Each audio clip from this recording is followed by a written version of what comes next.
Hello and welcome to Fire in the Belly. Today we have myself, Mighty Pete, and we have the Jeff Finney. Good morning. Good morning. Good morning. How are you doing, Pete? Okay, listen, Jeff, great to have you on. Thank you so much for coming on today. You're calling all the way from the other side of the Atlantic anyway. So tell us, Jeff, where are you calling from? Who are you and what do you do? Well, we're in here at Tulsa, Oklahoma, kind of in the lower middle of the U.S. And on a very cold day, woke up this morning to a couple inches of ice, and which is odd for Oklahoma. But then tomorrow you may wake up and it's going to be 80 and 100-mile-an-hour wind. So that's just the way it is. But yep. So I'm down here in Oklahoma. I've been I run a cabinet shop here in my local area. We do all sorts of different types of business, but think of kitchen cabinets. That's what our final product ends up being. And I've been doing that since about 2005. And right now we started in my garage back in 2005, and I've grown it to a business that has a little over 50 employees, a couple facilities, and still just rocking and rolling. Wow. What's your passion, Jeff? That's a great question. My passion is my everyday focus, like where I go to when I start work, is it always revolves around some type of efficiency or automation. It's just kind of where my head naturally goes to. And that's usually what's reflected in my business. I'm usually working on some kind of efficiency project or automation project, pretty much on a daily basis.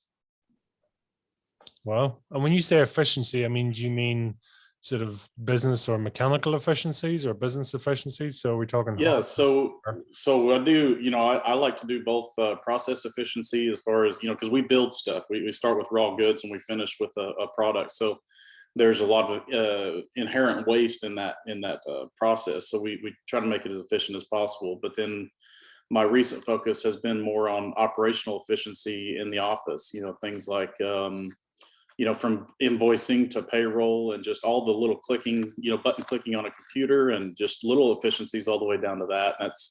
That's where I lay a lot of focus at, just trying to take care of a lot of those, trying to compile those redundancies into automatic events that, you don't have to do over and over and over.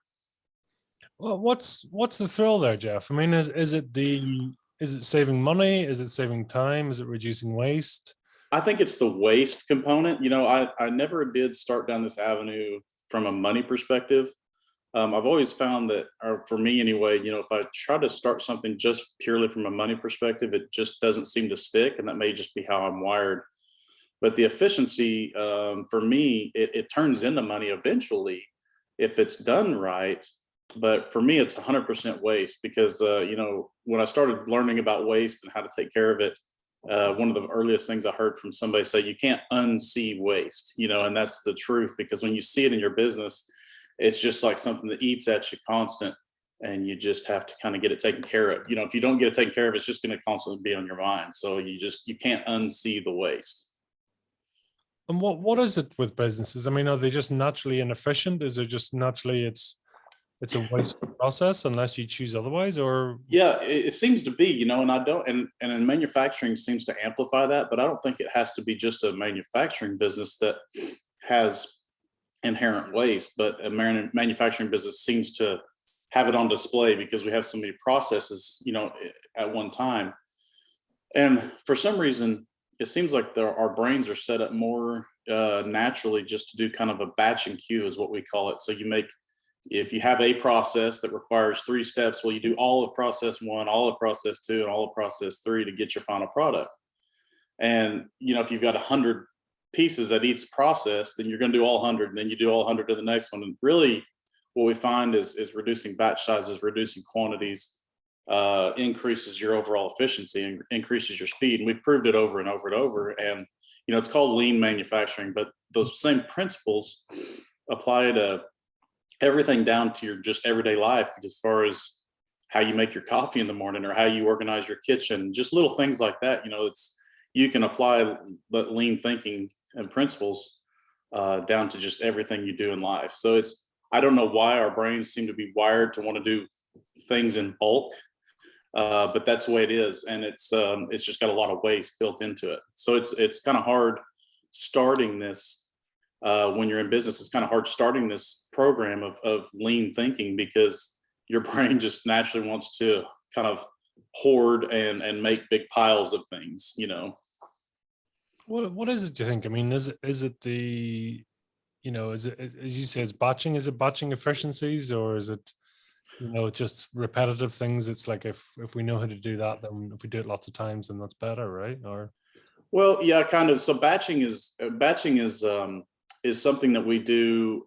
We do it in office work. We do it in manufacturing processes. We do it in everything. But basically, if we've got a stack of work to do, if it's got 5 steps to it, it's better to do one thing at a time, all the way through those 5 steps 100 times, rather than doing it 100 times through each step. So you'll end up being significantly more efficient at the end of the day if you just do it all the way through, all 5 steps each time. So there's a lot of different YouTube videos out there you can watch about lean manufacturing and lean offices and things like that, and a lot of places to learn about the individual steps. But basically, the long and the short of it is, you're trying to eliminate waste, which ultimately adds customer value. And that's what we make it our goal, and that's how we present it to our shop floor employees, just so they understand that the reason we're doing this is not necessarily to make money. We're doing it to increase customer value. The customer's paying for a cabinet or a door or something like that. They're paying for a physical something. They're not paying for all the waste in between it takes to get it from a sheet good to a cabinet. So there's, if you look at it from that perspective of, we need to add customer value, it makes it real easy to identify waste in a process. I suppose in nowadays, when little efficiencies are that really contributes or deducts from fairly tight profit margins, right? Right, yeah.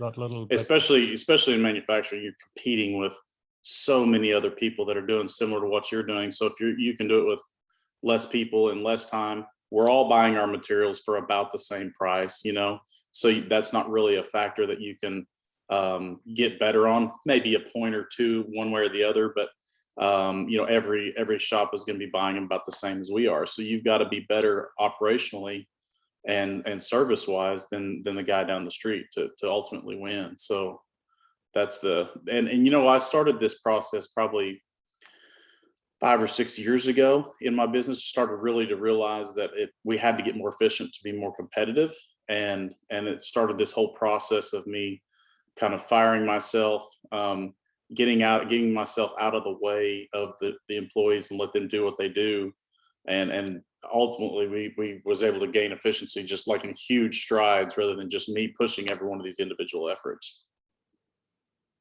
And that's massive, isn't it? Really, the fact that you can make these strides forwards. I mean, because change in any organization is always challenging, typically expensive, takes a lot of time. So I mean, if you can do those in a relatively short period of time, that's big success, right? Oh yeah, huge success. So it's we noticed a lot of pushback at first, and we continued to get pushback. But then once we got a couple of small systems fixed, it seemed to be easier the next time we wanted to change something. So we kind of see waste in the system, and then now what's happening is the actual employees themselves see waste in the system, and they kind of fix it themselves. So they know it's okay to just try and fail as long as they're trying. So as long as they're kind of failing forward, that's the key right there. So if they do something wrong, now they know that they've done something wrong, that they haven't eliminated waste, so they just go back to the old way, and then they try something new. And that's been a lot of fun to watch the actual employees kind of switch their mentality, and now it's just kind of part of our culture. Is that key to have the employees on board? I mean, Oh yeah, it's the only way you can do it, because you're as the owner, it has to be a top down deal. The owner has to live it and breathe it. They have to make it part of their daily routine, so everybody else sees what that owner is doing, or the lead person in your organization. They have to kind of live it and breathe it. But if they do, then your employees will eventually follow, if you just continue to keep going down that path, and you allow your employees, that rope it takes to to actually make change, to try some of their own ideas. It can't just be you dictating that change. It's more of you just initiating it from, like, hey, we should look at this process and see what we can do about it. Or is there any waste in it or something? You may see the waste, you may see exactly where to go, but it's better to let them, have their shot at fixing it. So it's a really tough step to make as an owner, especially for me. I used to be a pretty bad micromanager. I used to be kind of right over everybody, and I just got to the point where that wasn't my personality. I would rather not be in business anymore than be that kind of person. So we had to figure out a different way to run. I mean, that's interesting that it's come to that. It sounds like that change or that realization came through frustration, through lack, through almost the fact that you couldn't continue on the path that you were on, so you had to change, right? Oh yeah. It's most definitely that way. It gets to the point as an owner. We got to a point in our business several years ago where I was maxed out. I had too many hats. I was still, physically working on the shop floor, cutting out pieces and parts off machines. When somebody wouldn't be at work that day, I'd fill in for them, just all the little things that owners do. And it just got to the point where the business was suffering because the business was inherently inefficient because there's so many processes that relied on me individually to do. So once I kind of figured that out, that I needed to get the heck out of the way, it all started to line up really quickly. Well, what advice would you have for businesses that are sort of maybe they are finding that they're stuck in the business, not on the business? Yeah, that's huge. So, for me, I did what I call firing myself, and of course, we'll talk about it later a little bit. But I've got my new book out called "That's It, I'm Fired," and it's basically that, just laying out the processes that I use, because I was that business owner that essentially was a slave to my business.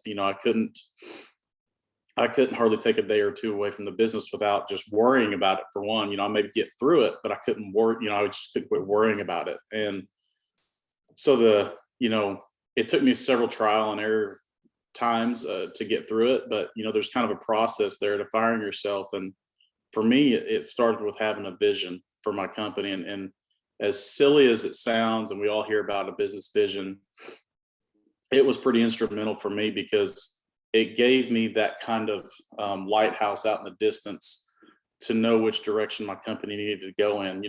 A vision was big enough that I wasn't ever going to reach it. I wasn't ever going to reach what that vision was for my company, but I kind of had that light out in the distance where I knew where to go. So for instance, we had a company that we was looking to buy to grow our company. And it was a similar company to ours in that they cut similar products, out that we did, but it was a different end. It wasn't a cabinet. It was boards that have tile on them, so it was a similar type of business, but not exactly the same. And we were in the due diligence phase, about a month and a half into it, a couple months into it. And my right-hand man finally, he stopped me one day and he said, "Hey, does this thing align, does this company align to our vision?"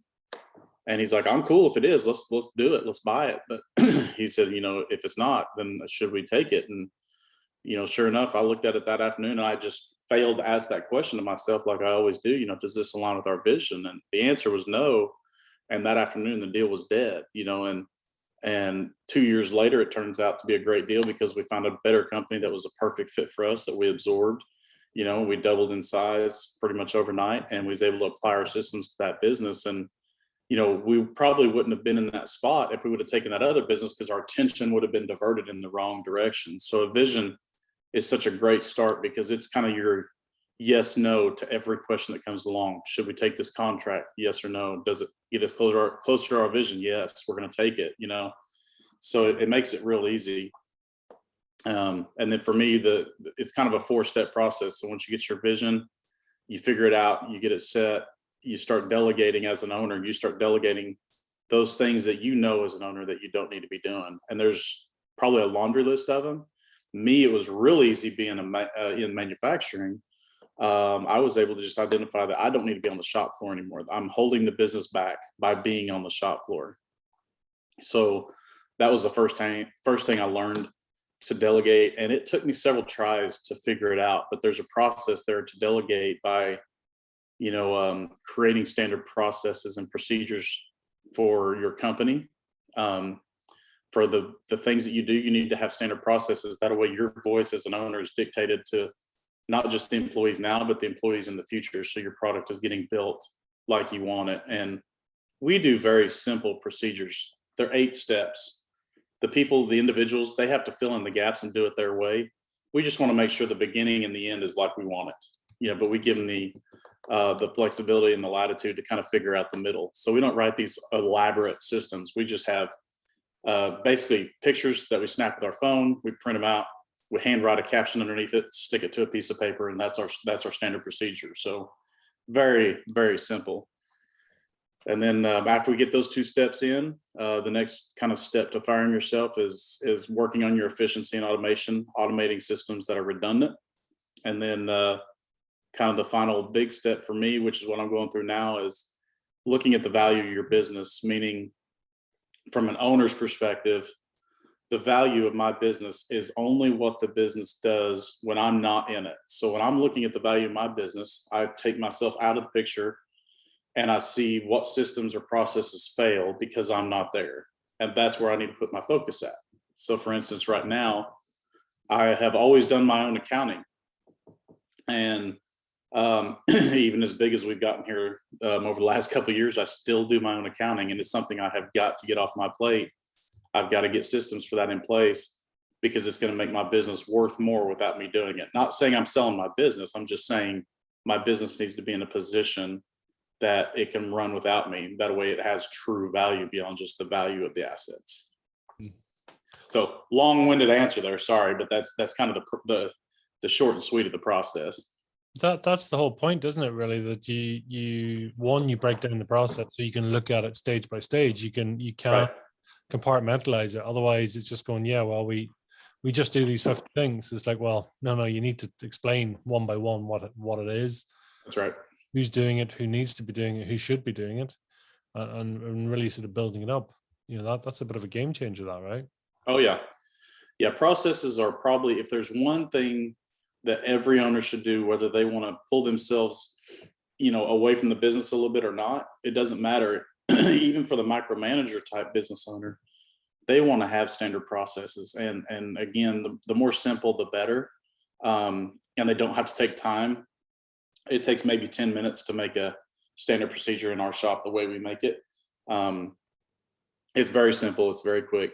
But the thing about standard procedures is it makes the process bigger than the people, because you never know who's going to be there. People change jobs, people move in and out, people retire, people leave and don't come back, and certain system or certain people, when they leave, they're very important people in that system. So it's not always easy to retrain that specific job function. So the more processes we have in place, usually the better, because you can train somebody up really quickly, or somebody can divert from another area into their area and fill in for them. So it's standard processes definitely made it to where when I delegate, it's stuck. Without the processes, I would delegate, and then 2 or 3 weeks later, I'd be right back into doing that system. So if you want to delegate, the only way to do it, in my eyes, and make it stick, is you have to have some standard process. You have to have what they call them SOPs. So you get standard operating procedures. I mean, it sort of reminds me almost like, if people want to change themselves as well, it sort of reminds me there that, you have inspiration and motivation, which are great, but they don't last that long. They take a lot of energy and to bring that. If there's not a standard operating procedure in place, then ultimately you'll just revert back to where you were. That's right. Unless you make a proper transformational change, then stuff does change. The whole pattern changes, the whole aspect changes, the whole process changes, right? Yeah, that's right. I mean, if our operation took a huge step forward, a noticeable step forward when we started operating procedures, and we're still, in my eyes, we're still a long ways away from where we need to be. I mean, we're continually making them better. We've thrown out probably, I would say 80% of the procedures we made at the first are gone, and we've redone them.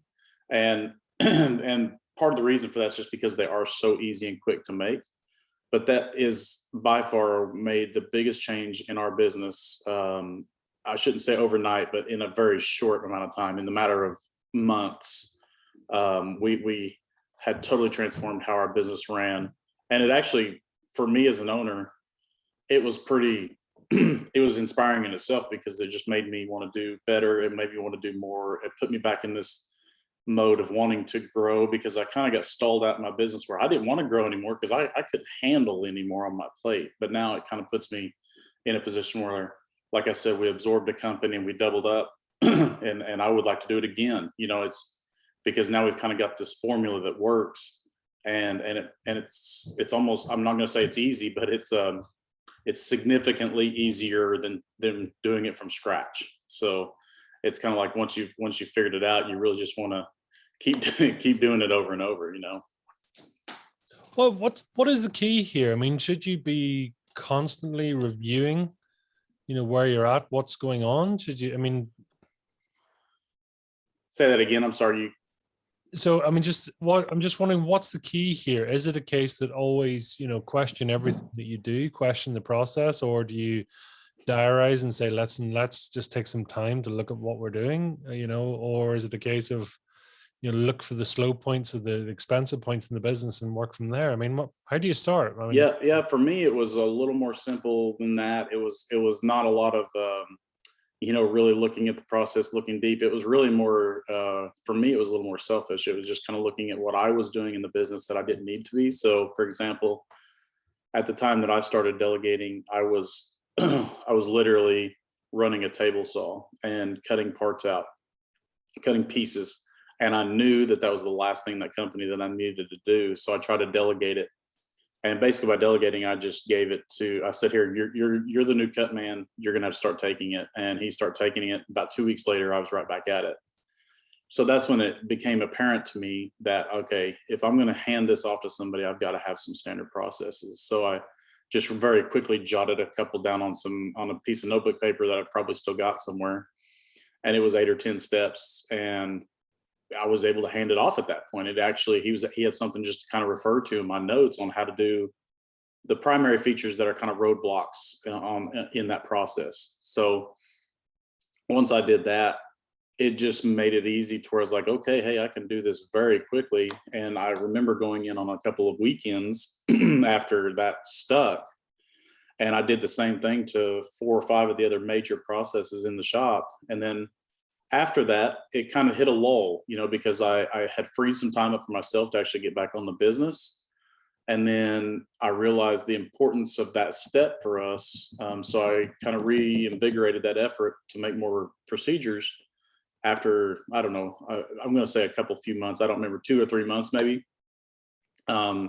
We got back into it and really started to hit the processes hard on all the other areas, you know, the building, the assembly, the delivery, just processes for each place. So now each area of the shop has their procedures. And then now it's up to them, you know, the employees to continue that effort and just make more processes for the smaller items, you know. But for me, it wasn't a big effort. It wasn't a big organized effort. It was really just, what's it going to take me to get out of this function today? Okay, I got to make a process for this, this, and this. And that's what I did.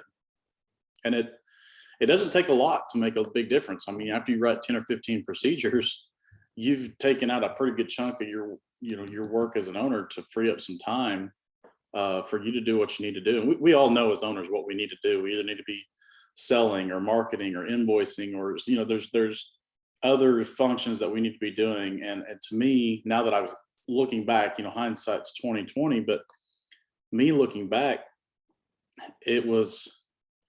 I knew all along what I needed to do.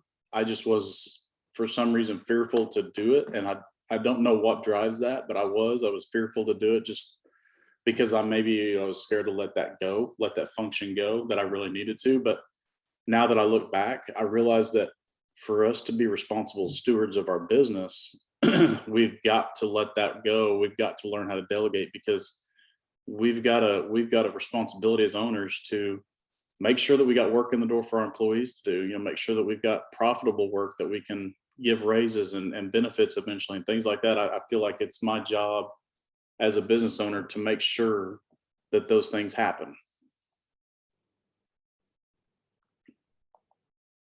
I mean, that's interesting.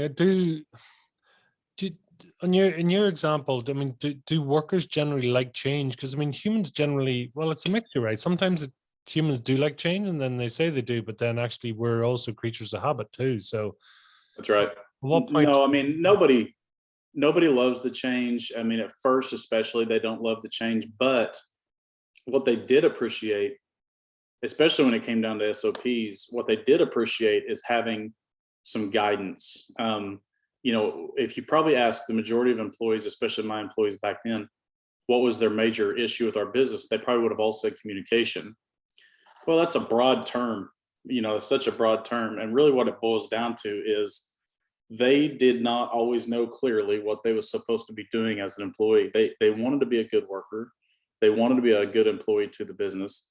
They just didn't always know how to be. Like they didn't know what to be doing to execute on being a good employee. So when they say that, you know, the company was bad at communication or is bad at communication, I tend to think that they're probably talking about procedural type things, or they don't know what to do or when to do it. And when they do know what to do, the other changes that come along, they're a lot more responsive to it. So it's not just like, oh God, he's changing something again. It's more of like, okay, well, we're gonna give him a little latitude because it worked out pretty well the last time, and my life is easier because of it.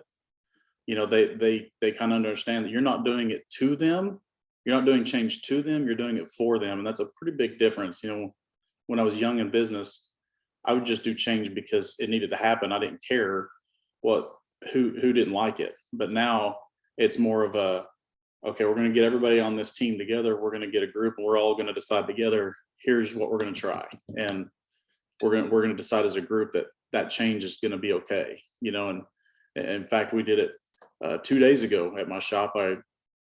I saw a process that was needing some pretty big overhauling, and surprised we hadn't seen it before now. And I rounded the 5 people up that worked in that area, and we had a 10-minute conversation. And by the time it was done, I wasn't the one doing the talking. The employees in that area were like, well, we could try this, or we could try this. We could move this cart over here and reorganize this cart and reutilize it. And, you know, and then so basically all they asked me at the end is like, well, how much time do we have to do this? And I said, well, let's take 2 days to get the process done. Then let's try it. And then if it works, we'll go ahead and add another 2 days to it so you can fully do the project. And there was some budget things that went with it, like we had to build some racks and buy some carts and some things like that that they're still working on.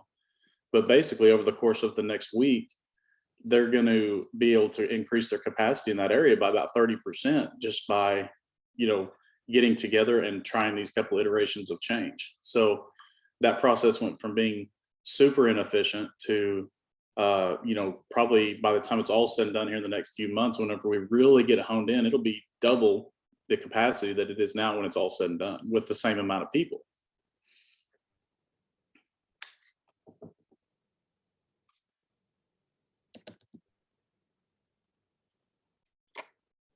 Yeah, so finding that, I suppose, is that a mixture of empowering employees as well, that actually you involve them in the process, as opposed to going, by the way, PS, we're changing, to, Yeah. you know, empowering them and saying, what do you think? You know, could you suggest anything else? What would you do different? I mean, is that part of it too? It's a management style. Yeah, it is. And you know, the way we do it in my shop, and this is just kind of stuck. I don't know why it's stuck, but for me, usually when I walk through the shop on a daily basis, it's just part of what I do. And usually I'll start to identify a few areas that I want to work on. And in our industry, we call it lowering the water to raise the rocks. And basically what that means is you're lowering your inventory, your work in progress, you're lowering the amount of work in progress you got in the shop at one time. And by raising the rocks, that means you're going to identify the issues that you're going to have because you're lowering inventory. So that I'll take a step back. The goal of, you know, one of the biggest goals as a manufacturer is reducing your inventory and turning inventory more times a year, because so much of our cash, you know, it could be up to half your cash is wrapped up in inventory, depending on the kind of materials you use. It's so much money. So anything you can do to reduce your work in progress is essentially reducing your inventory, because we don't get paid for work in progress. We get paid for work that's on site, right? So, so for us, when I see some issue in the process, I'll kind of usually round the team up really quickly and literally take 30 seconds and just say, hey guys, we need to lower the water over here on this process. You know, we'll talk about it next week, but I'll tell them what the process is that we're changing, and that's it. We won't talk about anything about how we're going to change it or what we're going to do. Really, I'm just planting the seed of, hey, I'm going to be coming back here in a week so we can talk about it. And usually that gives me time to kind of figure it out in my head too, so I know where I'm going. But basically, if you just kind of have something like that where you can almost like telling your kid you're going to leave the pool, it's a lot better to tell them, hey, you got 5 minutes, hey, you got 2 minutes, you got 1 minute, you know, we're leaving. So you kind of are warning them. The same thing with the employees. They don't want to have that change. If you're going to be changing what they are doing every day, let's give them a little bit of warning. Just, hey, you know, we're going to lower the water and raise the rocks here next week on this process. So the next week comes and we talk about what we're going to do to lower the water, you know, reduce inventory, and we start working through that process. So they've usually already got ideas. So for me, that's worked very well just by having that kind of catchphrase of lowering the water, and that usually works out really well.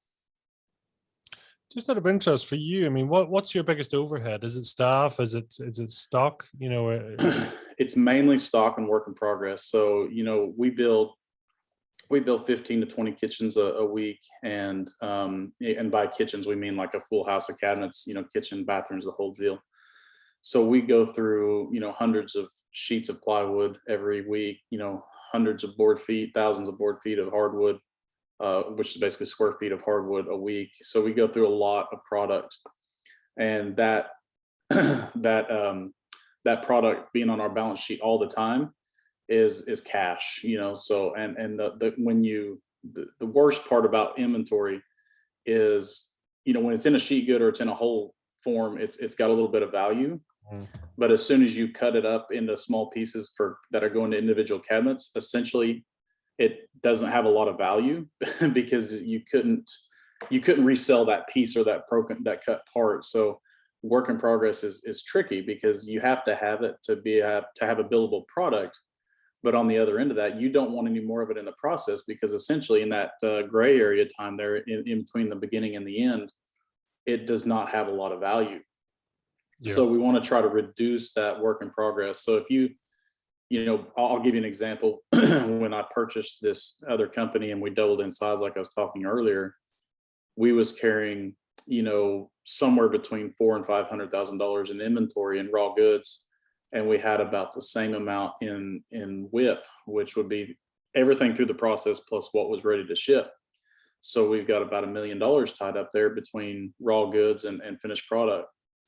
And in the year since we bought that shop, a little over a year and a couple months, year and 3 months since we bought that shop, we have we've grown about 35%, somewhere around there.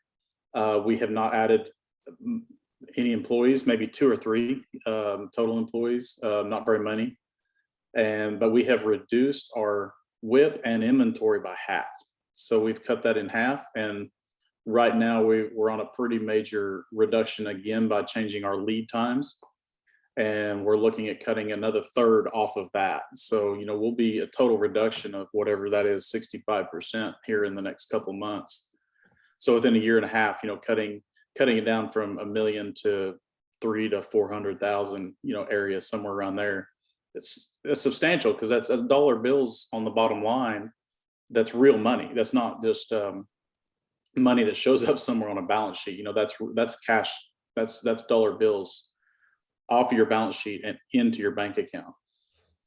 I mean, that's game changer, right? Because I mean, oh, it's huge. You know, huge. Especially I suppose there's a great note there for anyone if they are looking to buy businesses and all that is actually to look at that and saying, yep, you can nearly pay for the company by just reducing stock, by reducing debt, you know, work in progress, speed up the process, and that's right. That will shake a lot of wood out of the trees.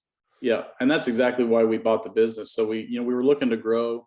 We needed a new facility. The company I was looking at had a great facility that was at a fair price, but more than anything, the price that he wanted for the business was almost covered by the WIP and the inventory.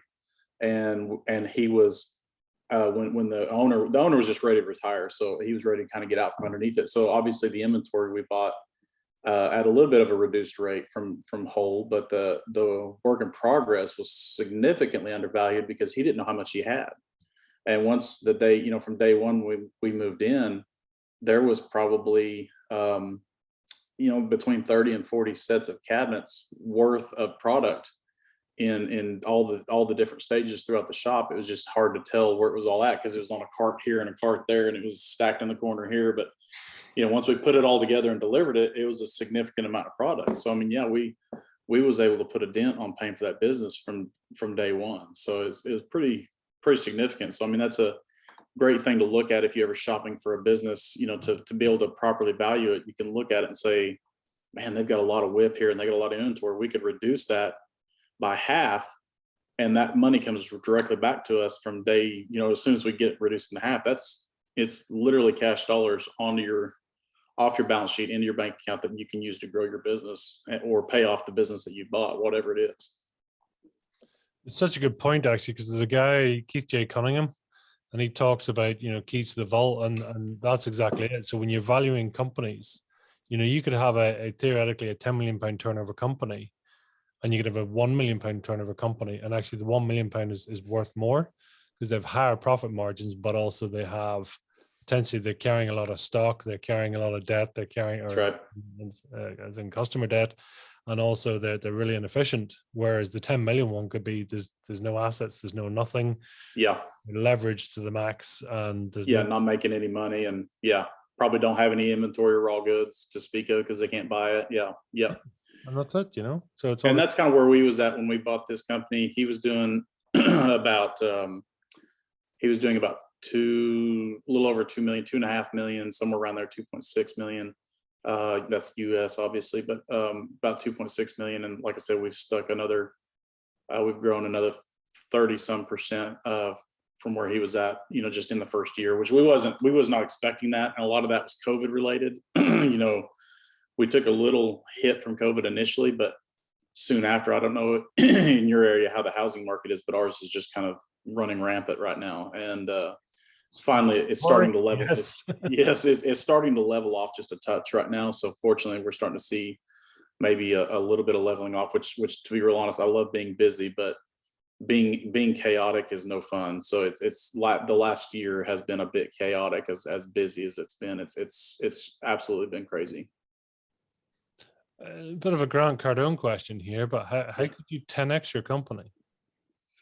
I've thought about that a lot. Basically, I think I could take my formula that I've got for finding a business. I think that right now there's an opportunity, especially in the U.S. There's an opportunity with all the baby boomers getting to that whole generation getting to retirement age or past retirement age, and there's so many of that generation that they're brought up differently on business. A business was to provide you a living, and when you're working in it, you get a living. When you're not working, you don't get a living. So basically they're selling their businesses for the value of the assets. And if you can look beyond that and find out that they've got great employees, they've got a few systems, they got good processes, and they got a great customer base. They're not all, they're diversified. In other words, they don't have one customer that's 70% of their business.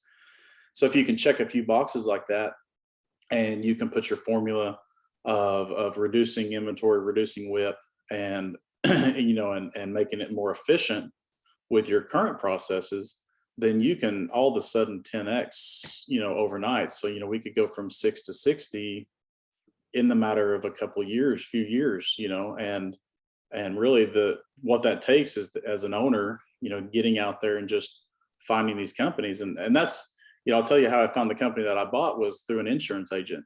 I was getting ready to redo my plan, and I was talking to him about a couple of things I want to do on my plan. And I just mentioned to him, I was like, hey, I'm needing to grow here. And I really think I want to grow through an acquisition. I want to find somebody that's ready to sell. And he said, you know what? I think I've got a guy. And sure enough, he put us together. I knew the owner just because he's in our local market. I knew of him. I'd met him one time, but I didn't know him that well. And he basically just called me and said, hey, I think he's ready to retire. And we met for lunch the next day and had a handshake deal. And 3 or 4 months later, we were closing on it. So, I mean, it was, you could say it was luck, but it was also, I was putting that out there I was putting it out there to people that, hey, I'm looking to buy something. I'm just need to do something here. And it worked out great. And he was, he did he financed part of the business, himself. We bought the building outright. Basically, he financed the machinery and the blue sky of the business. Just put that on a note, and we just pay him every month. And here, it's a 6-year note. We're a year and a half into it, and I think by the end of this year we'll probably have it paid for, if not all the way, most of the way. We'll have it pretty well paid for. So so that's, so basically that's just all that's all because of the efficiencies and the things we did when we moved in there. We're going to gain enough cash, we're going to be able to pay him down or pay him off significantly, by the end of the year. I mean, it's sitting with hindsight and looking at it, and you're sort of going, yeah, it's easy, right? But Yeah. one, it sort of takes that, and then you sort of say, well, how did, not to take away, because the chap's had a successful business, but how did you know about this? But you don't know what you don't know, right? That's right. If you are, as you saying, if you're too busy down on the shop floor doing stuff, then the problem is you're not getting that 10,000-foot view that allows you to get perspective, right?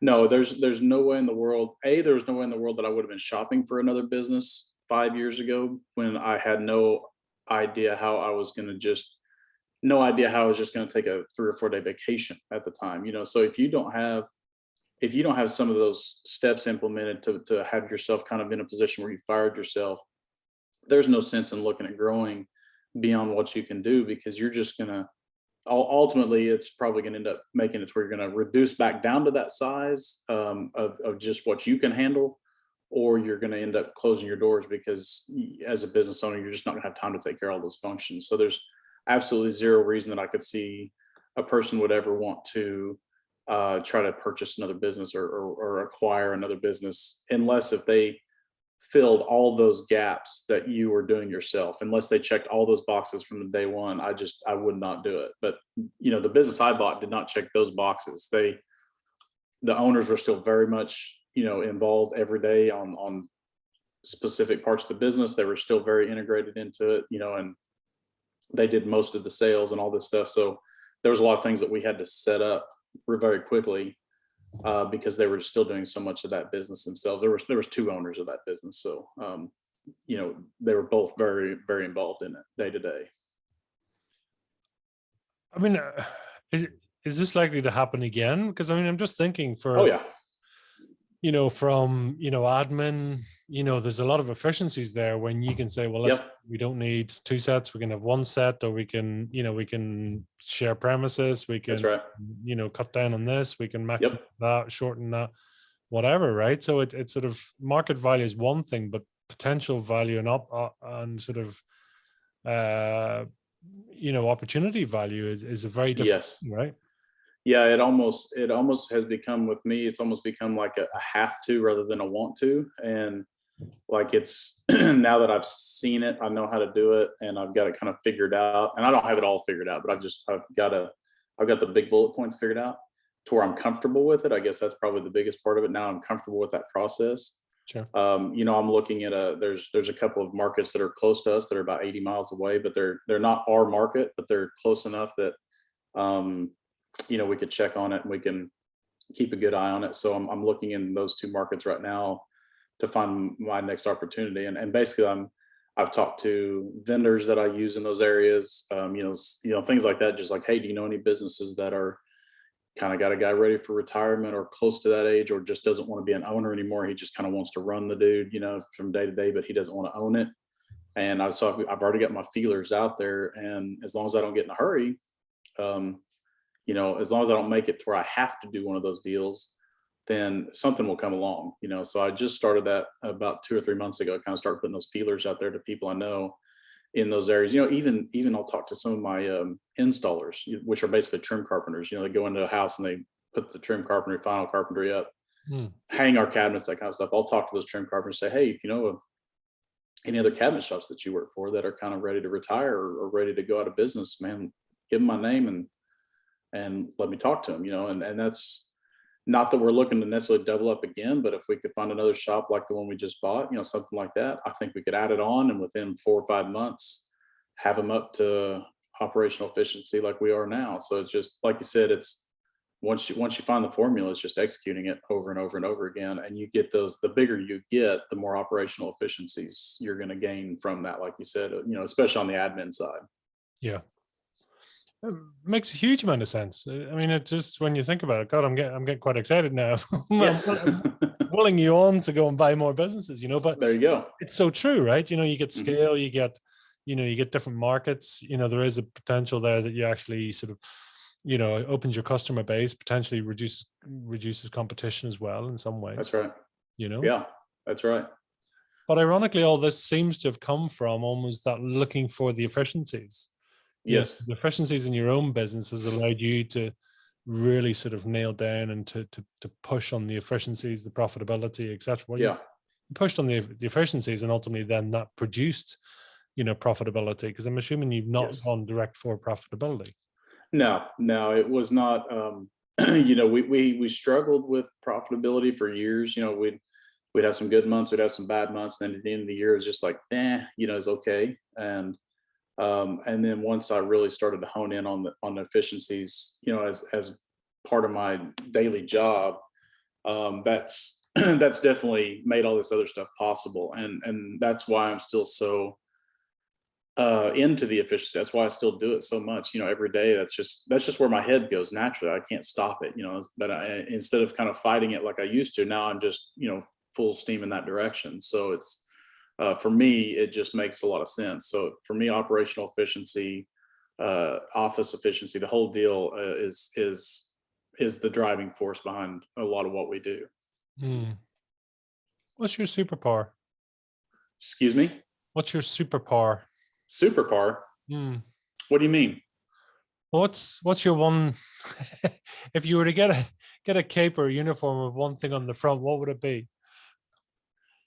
With me, I would say, I'd say like me and my mantra or whatever, like what I'm about, is passion drives process or progress. So, I'm passionate about what I do. Every day when I go in, I'm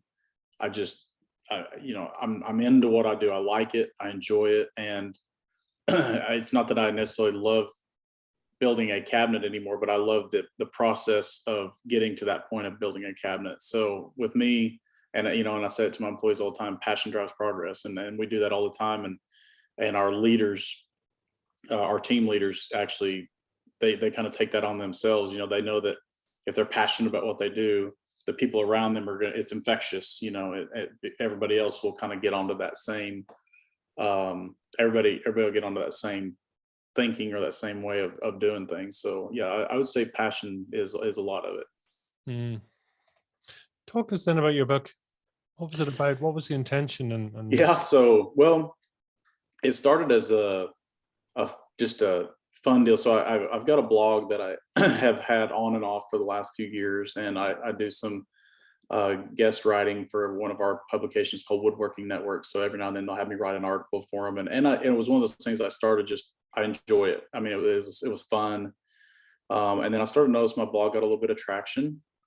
Started having pretty fair amount of subscribers, which for the woodworking industry, it's a relatively small industry, and we had a couple of thousand subscribers, and that was, that was great. So it kind of gave me fuel to keep writing. And after doing that for a couple of years, and having I don't know, 100 or 150 articles, something like that, I started realizing, hey, I've got a lot of stuff here for a book. And so I kind of started thinking, well, maybe I'll just at first it started out as what I was just going to do a big ebook and basically just combine all my biggest articles into one ebook and put that out as a resource for other cabinet makers. And somebody along the way said, well, you ought to just write it as a book and put it into a process, put the whole book and, make the book a big process. So that's what I did. It started about 2 years ago, got to the point where we had chapters laid out and everything. And then I actually hired a company that it helped me.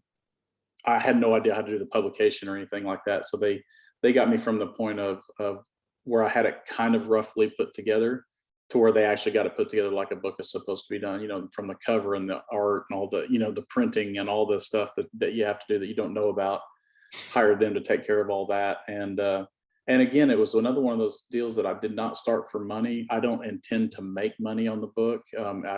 seriously doubt I would sell enough copies to make money on it. Who knows?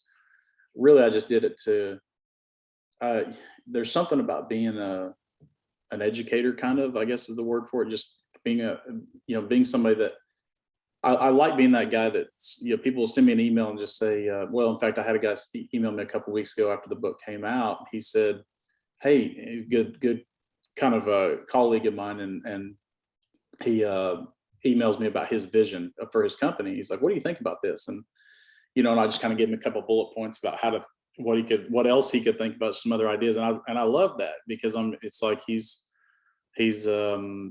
taking what I've said to heart, and he's actually doing it in his company. So I'm going to help him all I can, and I'm not charging him for that. I'm not making any money off that, or, it has nothing to do with money. It just has to do with sharing my experiences with somebody else. And be awesome to see somebody else have the same experience or the same success as I did. So if I'm able to change somebody's business through that book, I mean that to me makes the whole last 2 years worth it. I mean, it'd be a great deal. It's great exposure too, right? Yeah, I mean it should be. It's nice to it's nice to have. It's kind of nice to have a book to lean back on. Because somebody, every now and then I'll get opportunities to speak at little woodworking events and things like that, and it'd be kind of nice to be able to take the book there and have something to give them after the fact. If they liked the speech, then they can kind of have something else to work on. And I kind of tried to write it as a tactical guide to growth, to growing a business from, basically my story from going from a business owner that worked, in the business to working on the business. And that's really what it's all about. What, I'm just curious. I mean, with the book, I mean, have you really sort of tried to, is it about your journey, or is it almost like a process of how people can do it for themselves? Well, it's both. It's a process. Well, it's kind of like, here's my stumbles, here's my failures, and here's what I learned from it. So here's the right steps. So hopefully they read this in the amount of time that they can maybe understand, oh, here's why I'm stumped. I'm stuck because I'm wearing too many hats, or I don't have a vision, or I'm not efficient. They can take something out of that book and just apply it to their circumstance, and basically maybe it's a light bulb moment for them, like, oh geez, this is what I'm doing wrong, and that's the goal, is basically through my journey I've laid out a process of what did work and what didn't work, kind of what I did before and now what we're doing after. So I always like those.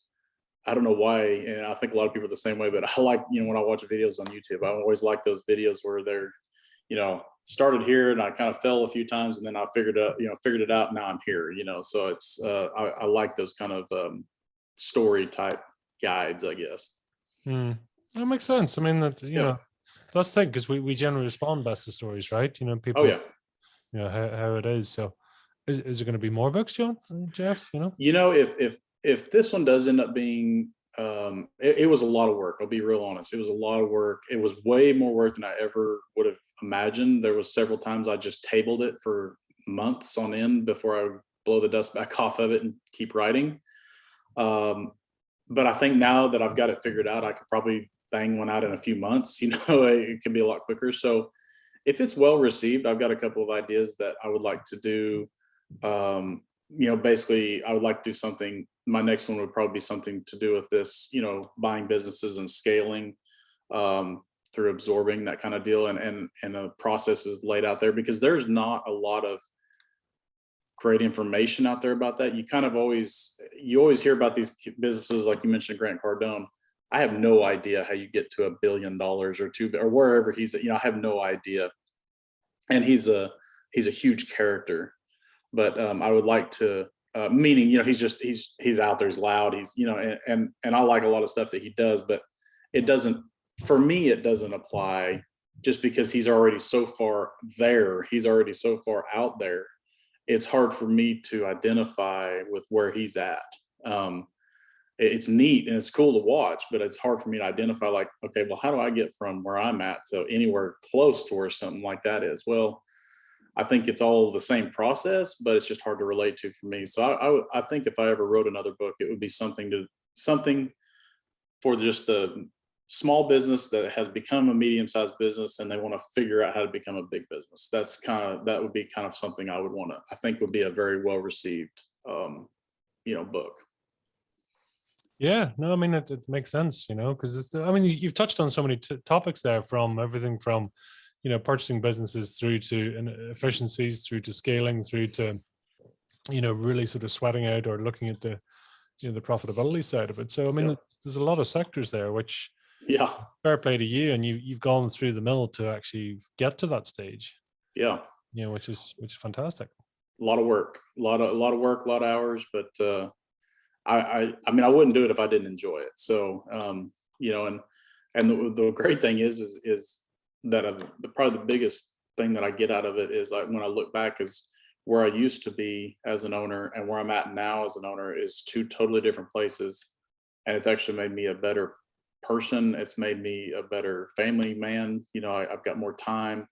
I've got more focus when I'm with my family and less focus on work when I'm away from it. And so that's there's been a lot of side benefits to that I didn't necessarily see at first, but it's that's a big plus. No, it makes a huge difference, So what for you then, when you're not wrapped up in the business, what do you do? What's Jeff look like on his downtime? Yeah, so I got three kids. One's a freshman in high school, and then 2 years below that. So, I got 15, 13, and 11, two boys and a girl. And so, all the activities that come with them, you play bus driver half the time and you're at one of their events on the other half. So it's, which we love it. We want to break every now and then, but we love it. And so we do a lot of kids stuff. We do a lot of events. We do a lot of running around. We love having cookouts at the house, and I love to play golf, and it's great. My older son is a freshman in high school, and he's just starting out in the golf team, so he and I get to go play golf. So we're getting to share that with him, and that's been not only good for my game because I've got to play more, but it's been nice that I've had the time to actually break away and leave work early a couple of days a week to go out to the range with him and hit balls, and that so that's kind of what we do. And we go to the lake periodically, and so we got a pretty good deal, really good deal. Do you have balance in your life, or is it yeah, I do. When I'm not at work, I'm not at work anymore. When I'm at home, I'm there. I don't worry about work. I don't. If there's a week that I'm just not feeling it, just not wanting to go, then I just kind of make it an easy week. I maybe work 20 hours or something, but the years and years I work 13, 14 hours a day, or work till 5 o'clock, go home and have dinner, and then go right back till 10 o'clock, and we've all done it as entrepreneurs. And part of that grind is what sets you up for later. As long as you do something with it, make that grind worth it, capitalize off of it. But no, now I don't work hours like that anymore. I kind of work when I need to, when I want to. And if, like I said, if there's a time that matters of fact, about a year and a half ago, I decided to kind of test my theory of me not needing to be part of the business every day. And we took a month off and jumped in our van with the kids and took a summer vacation, where we just drove, halfway across the US and stopped at a bunch of places and literally just took off work for a month. And not saying I didn't have to do any work, but I mean, I was able to escape work there for about a month. And so, I mean, I just wanted to test my theory, can it really operate without me? And the answer was yes. It was able to pretty much operate without me. And I mean, it worked out great. And, we're looking forward to doing something like that again. As long as this COVID stuff kind of starts lifting here soon, then we'd like to do it again this summer. That makes sense. Yeah. Tell me this, what's your non-negotiables, Jeff? My non-negotiable, and that's a great question. I don't negotiate on things like efficiency within the business. I don't negotiate on if there's a process that the employees want to change and it's going to make it inefficient. We don't negotiate on that. We don't negotiate on inefficiency. And we also don't negotiate when it comes to our culture. So, for instance,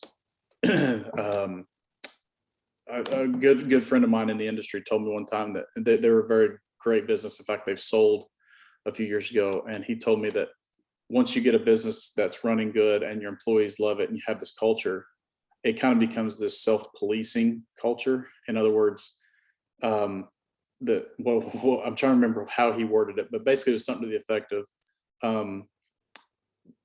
the light will get shined on the cockroaches, is what he said. You know, they're the employees that are trying to tear it down are the employees that are not putting in the same effort and the same quality and the same drive and passion as the other ones, that they're going to get themselves weeded out. And what's real interesting about our operation that I can say is probably truly unique among especially cabinet manufacturers is not only is ours self-policing, our team leaders, which we have about 5 team leaders on the shop, we don't really use a foreman setup, we use team leaders.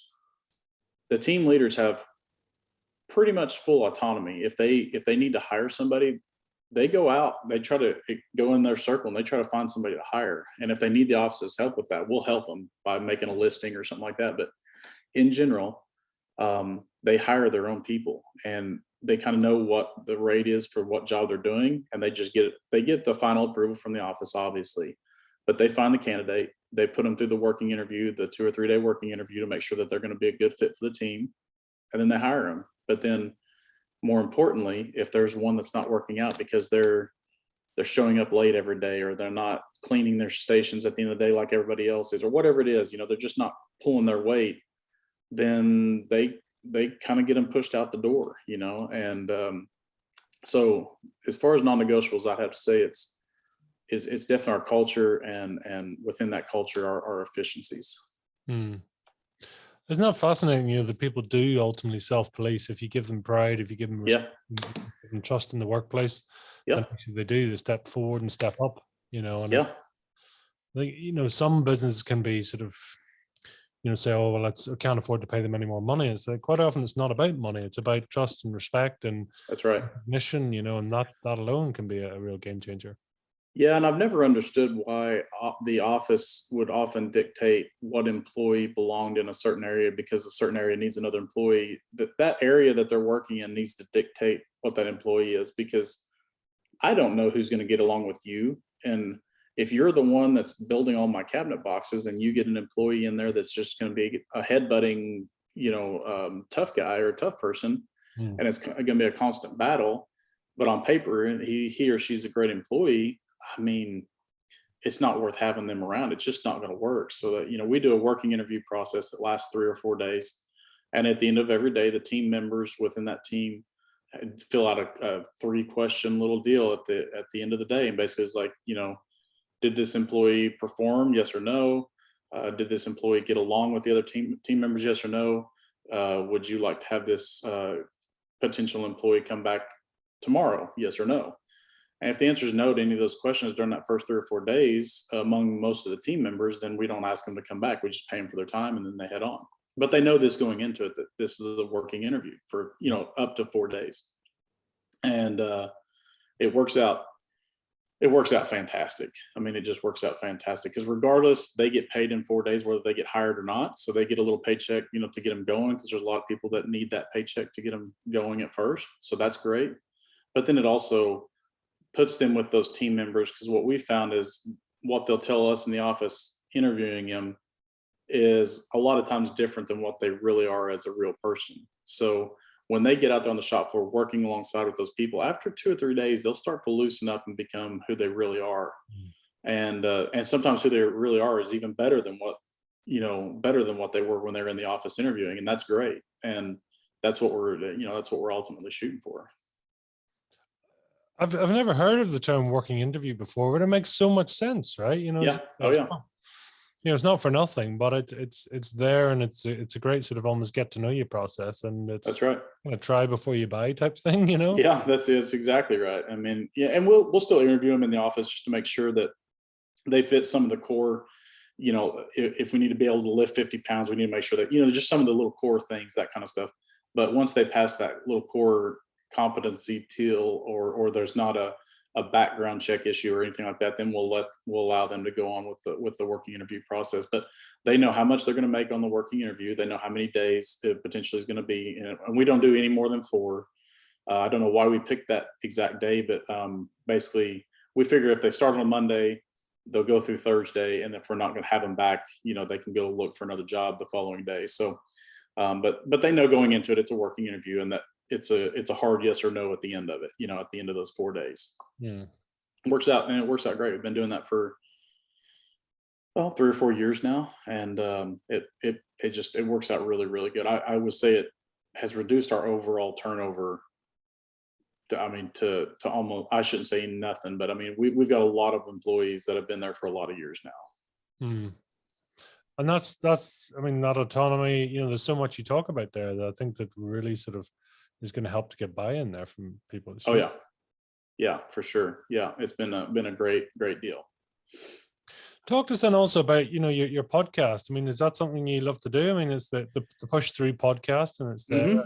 It's something, that was something I started again a couple of years ago as kind of a pet project, just wanting to mess with it. And I don't do it as frequently as I want to. I think we've got a total of 20 or 30 episodes recorded. We haven't posted any actually in the last couple 3 months, but we've got some in the can that we're going to start putting out there. And it's been a lot of fun. It's something I just totally do. And I even talk about it on the podcast. It's like, hey, this may be the last one you hear from me forever. This one may be the last one you hear from me for a week or 6 months. I don't know. But basically, when I have a little bit of free time in my schedule that I want to do podcasting, I do it. So it's totally a pet project, but I really enjoy. I've got to interview a lot of really cool people. I've also got to just sit on there and just be a talking head for an hour about something that's on my mind.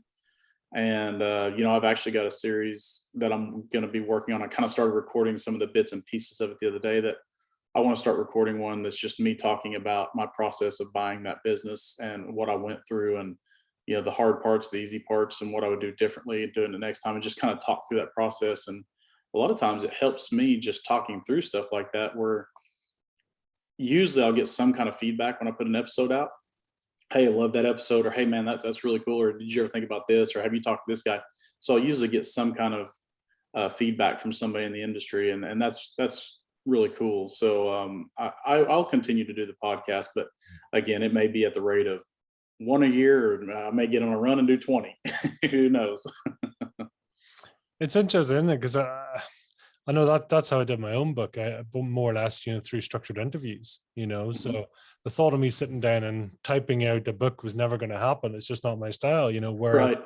You ask me a question, I'll go into flow state, I'll come out picking references, and it's just what comes out, right? And then you go, well, let's put that into words, and then let's get it tidied up, and voila, we have a book. Make it a book.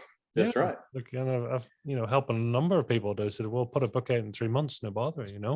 Yeah, it's a lot easier than what I would have thought before. But just getting that process, I think when I finally got it figured out, like, okay, I'm going to do this book and I'm going to do it.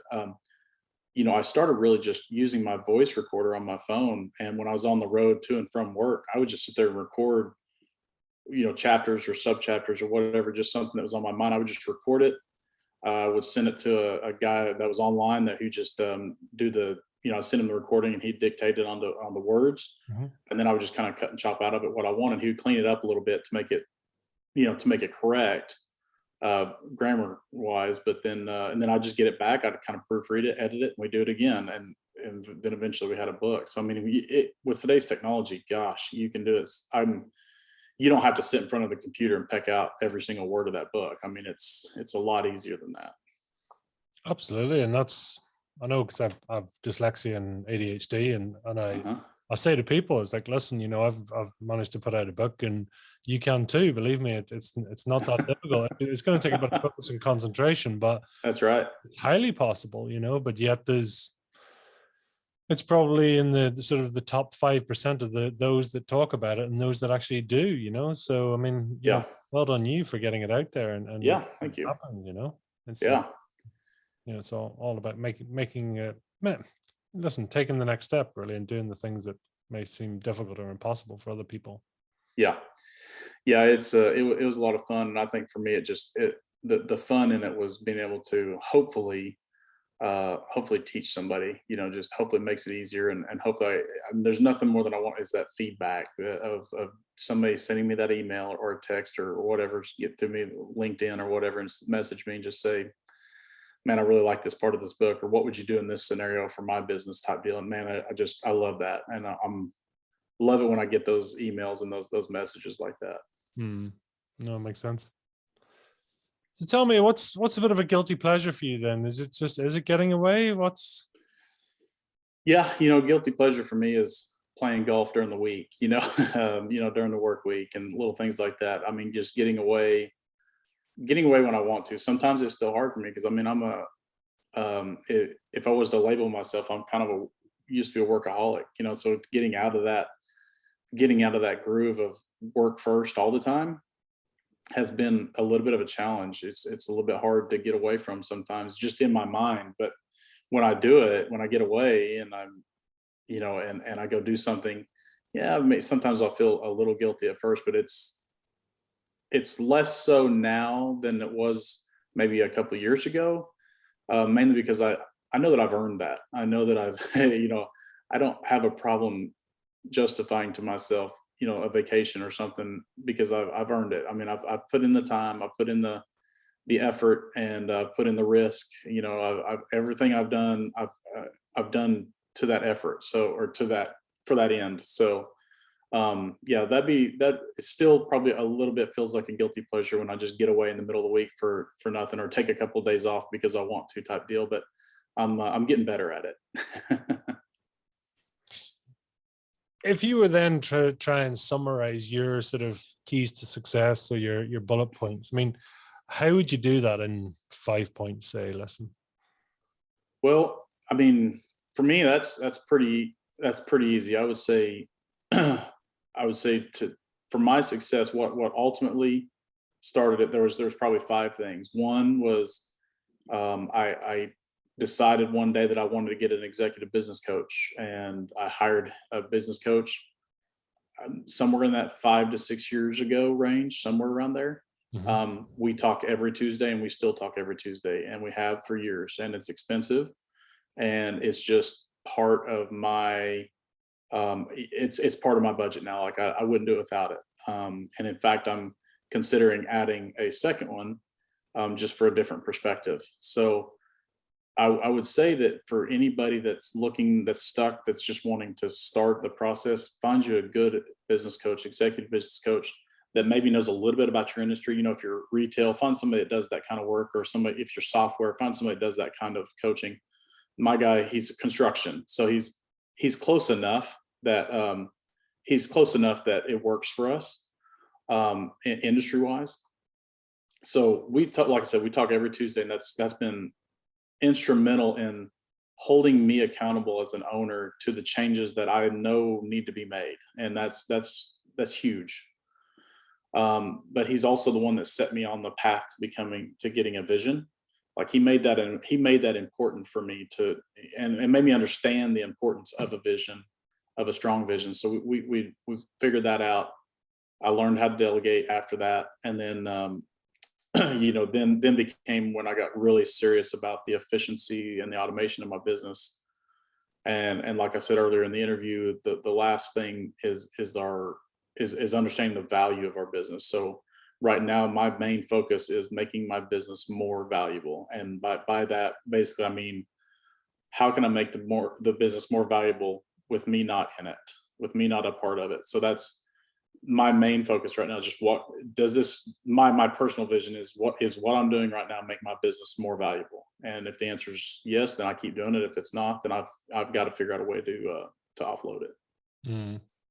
No, I mean, it makes so much sense that you actually look at it strategically. Yeah. I applaud you for taking that time out, that sort of, no matter what, it's, because it's very hard to get the truth, or it's very hard to get a perspective from those around you, because ultimately they're either working for you or working, with you or whatever. So to get that external perspective is very, very refreshing. Yeah, and like I said, the coach is a big part of that. And if your coach doesn't challenge you, then you need to find a different one. That's all there is to it. If he or she's not I interviewed 4 coaches whenever I was looking for that, and I had never even known that such a thing existed. And I heard it on a Tony Robbins podcast one time, or a video or something, that he at one time used to offer coaching, and it's like, oh my gosh, I didn't even think about that. You know, athletes have coaches. Why can't business owners have coaches? You know, we need help too. So, you know, like I said, you know, I hired him a few years ago. It was fantastic from day one. We clicked very well. He's a personal friend of mine now. So I mean, it's been a very good relationship. But I would also like to find somebody that is still in the business trenches day to day, that is bigger than I am quite a bit. You know, I'd like to find somebody that's doing 50 million a year, or 60 million a year, somebody that's just on that next level that I can understand how to get there more effectively, more easily, and stuff like that. So that's, you know, my goal personally is like I said, I want to hire another coach that's kind of doing something like that. And that's looking for somebody like that is a little more difficult, a little bit more of a, you know, needle in the haystack. But what I have found just through talk, I know a lot of business owners that own big businesses, and I've asked them before, hey, would you like to maybe do a little mentoring to me? And they're mostly hesitant, because they're like, oh, I don't really have anything to teach. It's like, what you do, you just don't know it, you know. So, but if I can find me one, that's kind of how I intend on finding me another coach, is just finding me somebody that's still doing it, you know, every day. So that's kind of the next personal goal of mine.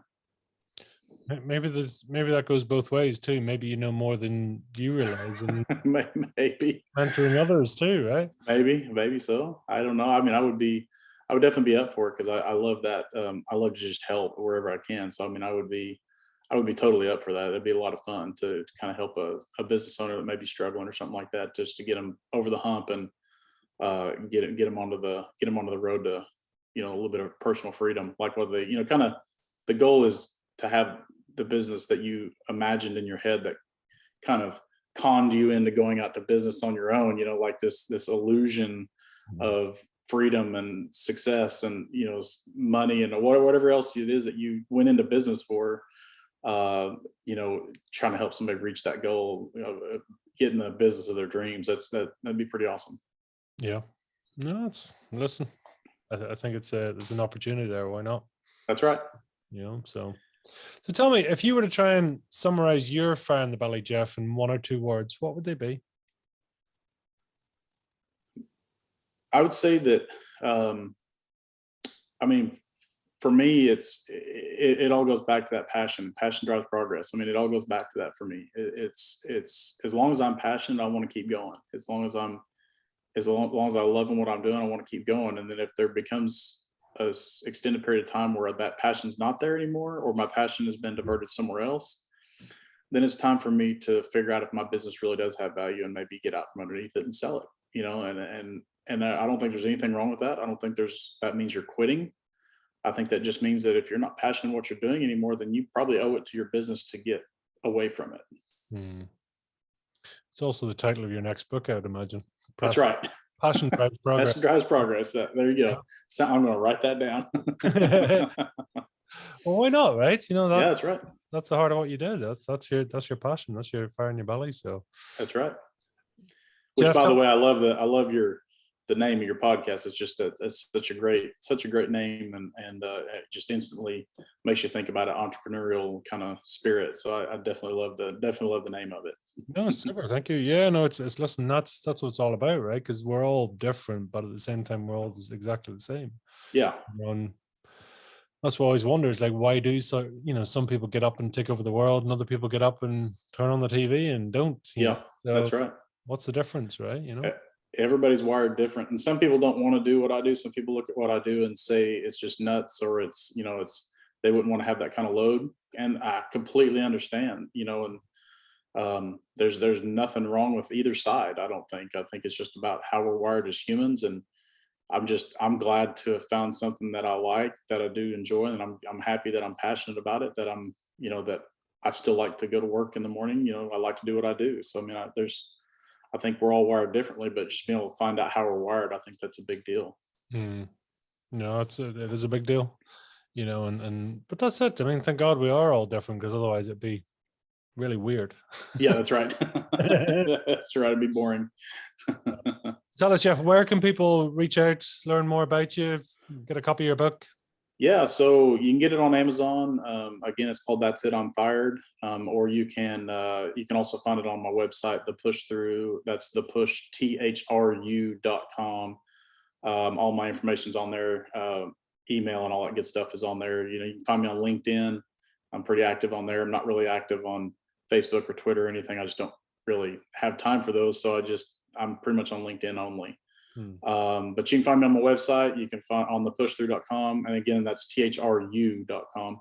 And it's got all of our podcasts on there as well as the book and some articles and things like that. So it's all right there.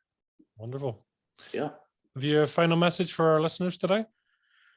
I would say that if you're listening to this and it applies to you at all, like you're stuck in your business or you're stuck, just grinding every day and not really feeling like you're getting anywhere, I would encourage you to take a step back and find out, just start with one thing. Start with what's one thing that you can do today that would make the most change in your business, and just try to change that. Don't go for any huge steps. Don't do anything crazy. Just try to find one thing that you're doing in your business that it's holding your business back. Try to change that. And then just let that be the driver for your future success. Beautiful. Beautiful. Jeff, it's been an absolute pleasure chatting to you today. Thank you so much for coming on. And man, thanks for having me. It's great. Listen, we wish you all the best, and until the next time. Appreciate it. Thank you. Thank you.